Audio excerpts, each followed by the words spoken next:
তো ফাইনালি 4টে ঘড়ি তোমার আছে, তাই তো? আরেকটা অর্ডার করেছো? একটা করেছি, আরেকটা আসছে।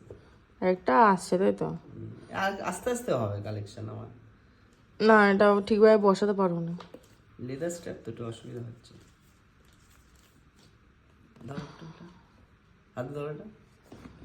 লোকে হিংসার চোটে হাত দিয়ে ধরছেও না। হাত দিয়ে ধরার মতন কোনো জিনিস না, গাইস বলো। কিছু কিছু বলতে চাও? তো গাইস আমার সত্যি বলতে গেলে ঘড়ি অত ভালো লাগে না, ঠিক আছে? এবার ঘড়ির ওর আমার ফেভারিট হয়ে গেছে আজকাল, তাই না বলো? কালেকশন বানাচ্ছে গাইস, মনে হচ্ছে ঘড়ির দোকান। এই আমার কালেকশন দোকানেও এরকমই রাখা থাকে, এই বক্সে এরকম কালারই বক্সে রাখা থাকে। প্রিমিয়াম, এটা দোকানের বক্সগুলো সস্তা। এটা খুলে যাচ্ছে তো, বলো কি লাগালে? হ্যাঁ খুলে